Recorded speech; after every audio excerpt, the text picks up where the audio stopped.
Olá, muito bom dia a todos. Hoje nós vamos fazer o estudo do Evangelho segundo o Espiritismo, referente ao capítulo 10, Bem-aventurados os misericordiosos. E nós vamos começar com uma prece. Amado Mestre Jesus, obrigado pelo dia de hoje. Esteja conosco, dando paz, tranquilidade, apaziguando as nossas dores, os nossos sentimentos. Obrigado, Mestre, pela vida, pelas alegrias, por tudo de bom que nós temos recebido.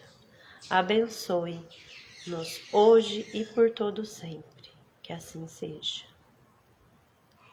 Então, quero agradecer quem está conosco e nós vamos falar um pouquinho sobre o capítulo 10, Bem-aventurados os misericordiosos.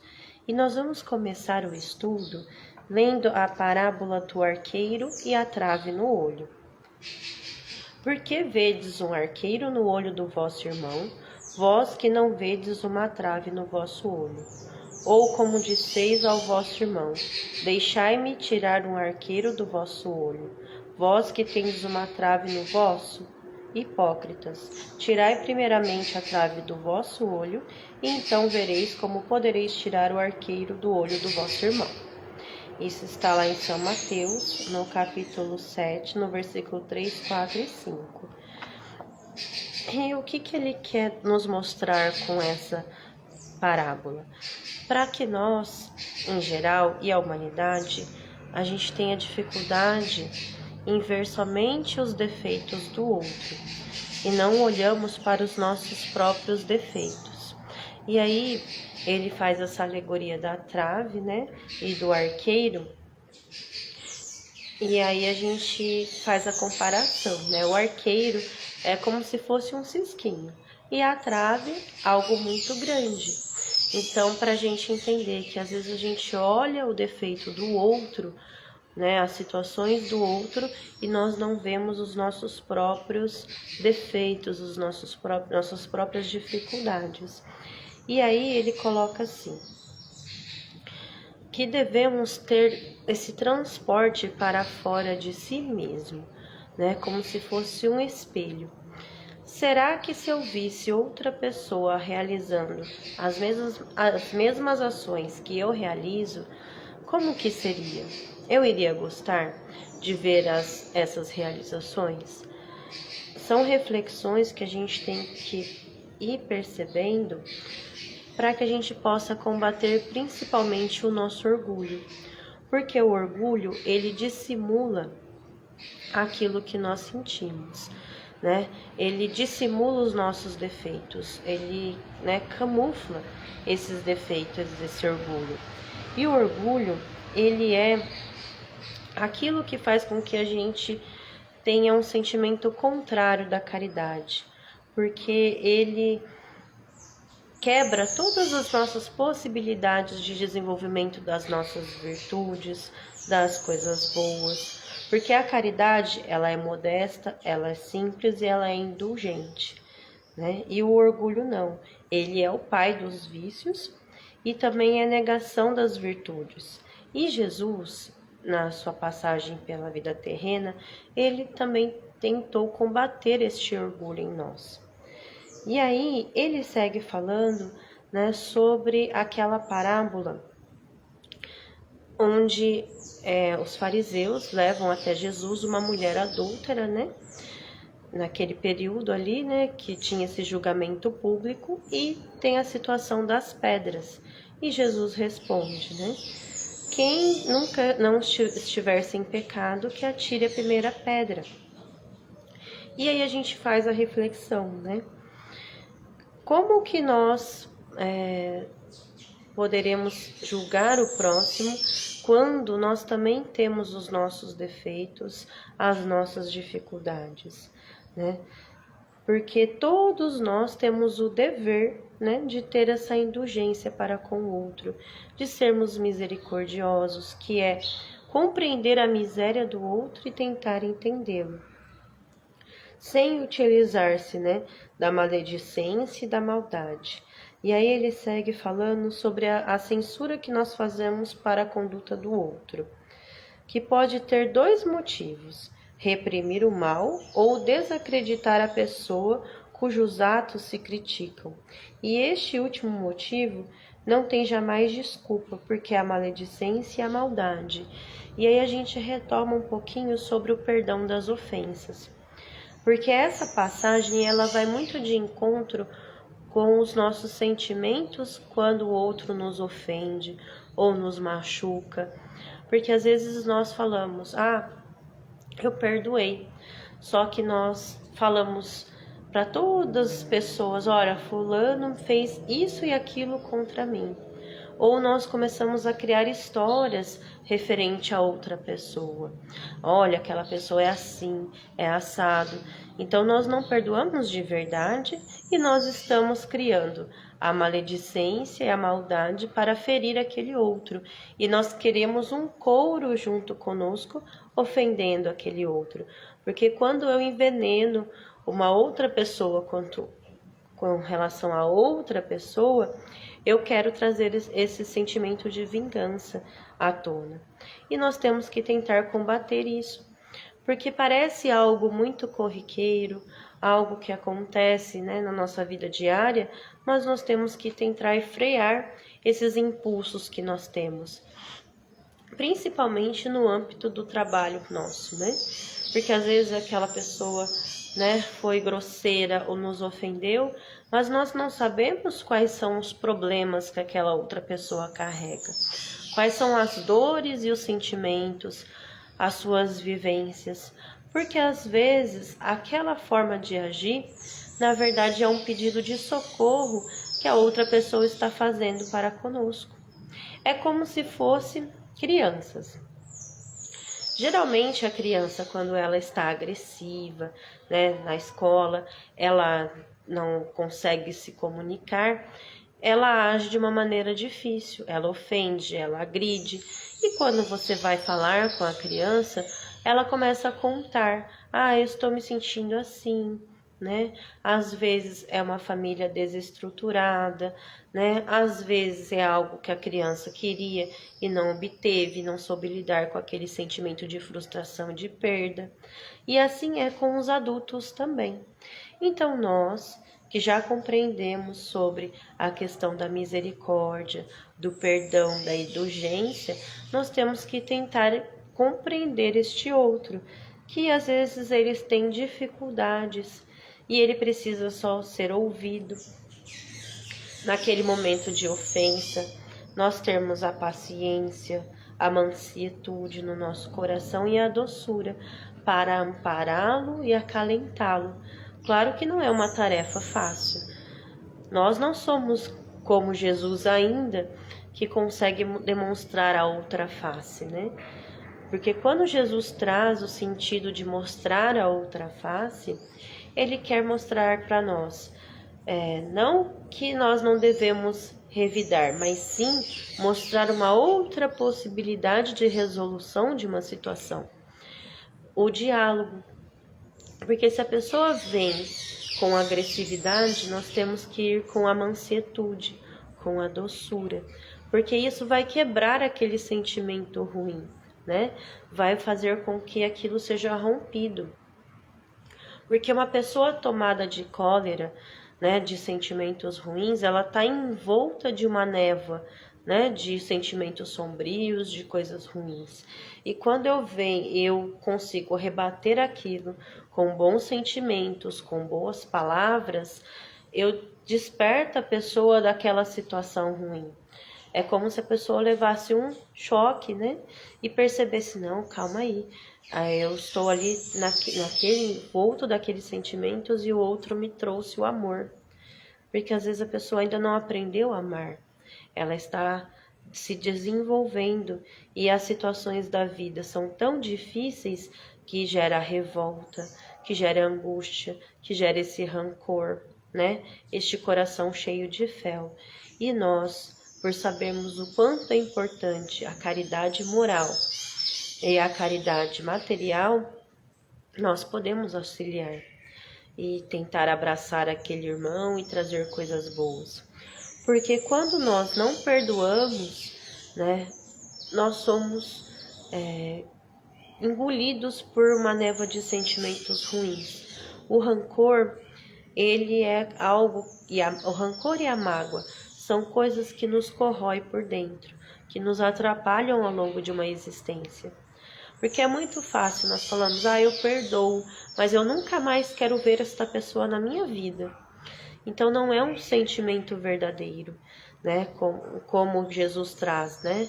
O verdadeiro cristão, ele tem que perdoar, esquecendo tudo que se passou e desejando o bem para a outra pessoa.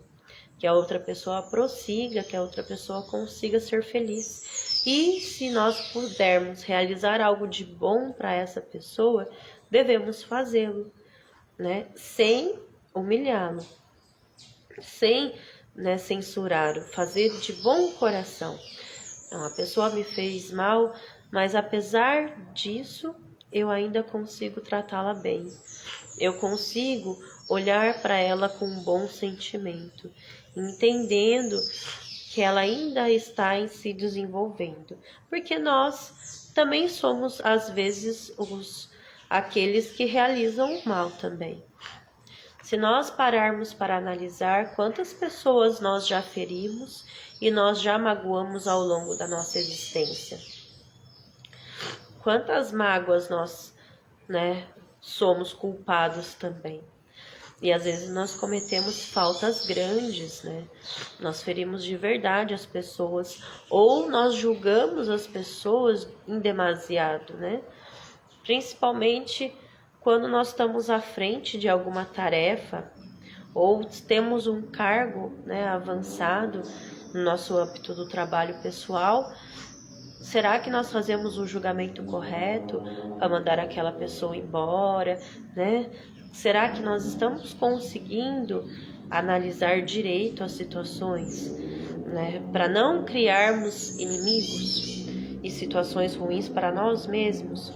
Porque a mágoa e o rancor, elas causam doenças no nosso próprio corpo físico. Nós desenvolvemos doenças psicossomáticas por essas mágoas, esses rancores que nós carregamos. São coisas que nos atrapalham, porque a gente sempre revive aquela história no nosso pensamento. Ao não esquecermos aquelas situações ruins, nós vivenciamos aquilo o tempo todo e criamos discussões mentais. E pensamos, podia ter agido assim, aquilo, e aquilo vai criando no nosso coração coisas ruins. Então o Evangelho traz para nós que devemos ter o coração puro. O perdão, ele tem que ser através do nosso coração. Não somente pelos lábios, pela fala, mas sentir este perdão dentro do nosso coração e da nossa alma.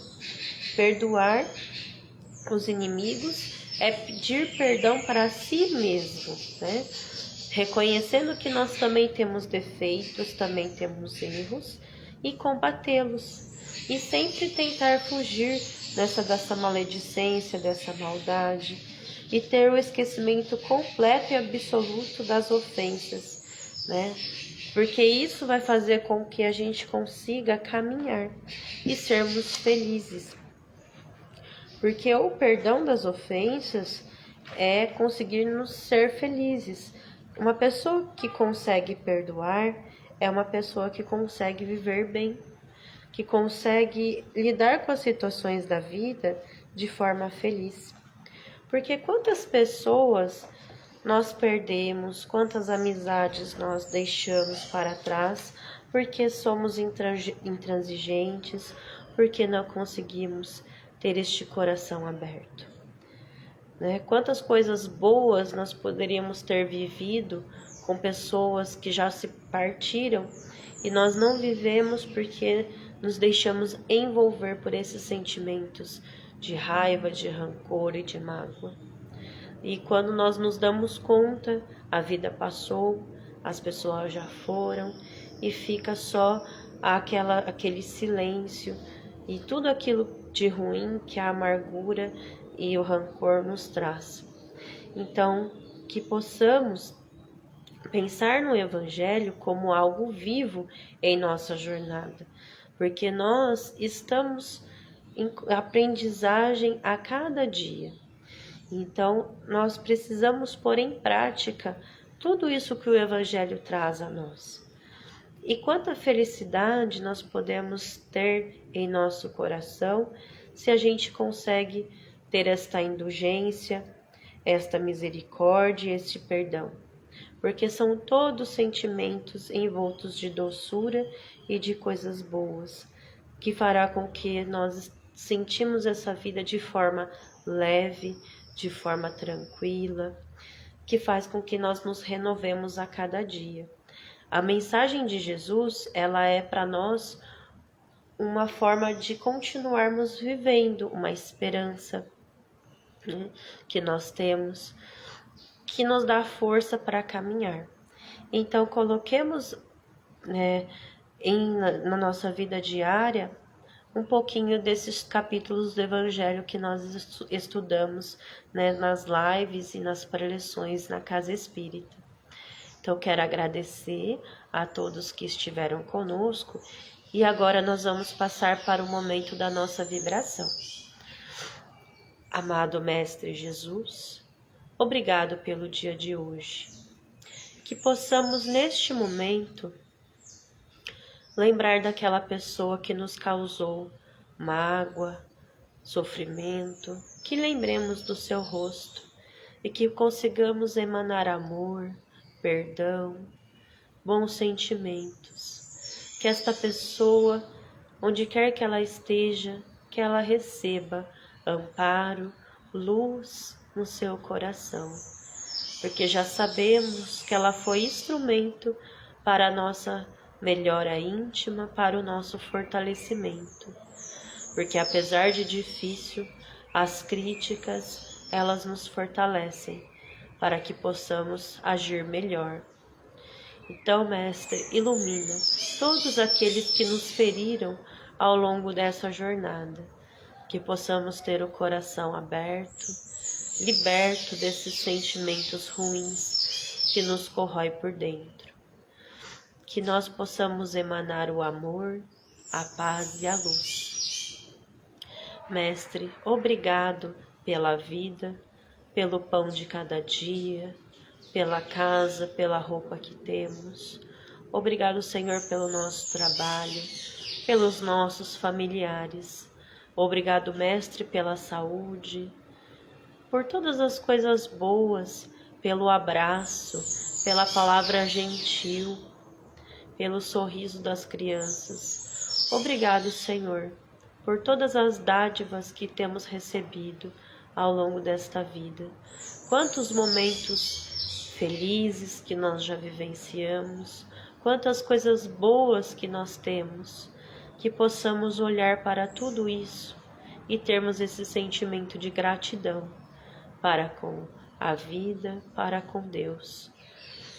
Que enxergamos as flores do nosso caminho, que são muitas, e que nós possamos ter coragem, bom ânimo, enfrentamento para tudo aquilo que nós ainda não conquistamos, que consigamos lutar diariamente para obter as coisas que nós precisamos e para que possamos ter a nossa mudança íntima, que consigamos ser pessoas melhores.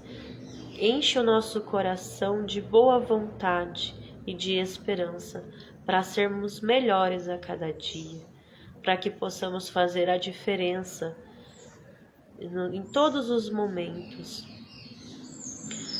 Que nós não precisamos fazer grandes obras, mas são nas pequenas situações do dia a dia que o Senhor pode nos deixar ser verdadeiros cristãos, com palavras, ações envoltas de amor e de caridade. Mestre, abençoe aqueles irmãos que estão passando por dificuldades, que estão nos hospitais, aqueles que acabaram de desencarnar. Ilumine esses irmãos na sua nova jornada espiritual. Fortalece os corações enlutados e tristonhos. Que mais uma vez esses corações consigam caminhar, se fortalecendo Ilumina, Senhor, os irmãos que ainda estão nos cometendo erros, aqueles outros que se sentem abandonados, que sentem o vazio, sozinhos, que eles consigam superar as dificuldades. Obrigado, Senhor, por este dia. Nos abençoe hoje e sempre. Que assim seja. Então, quero agradecer a todos. Lembrando que essa tarefa acontece também às quintas-feiras. Então, tenham todos uma boa manhã e que Jesus vos abençoe.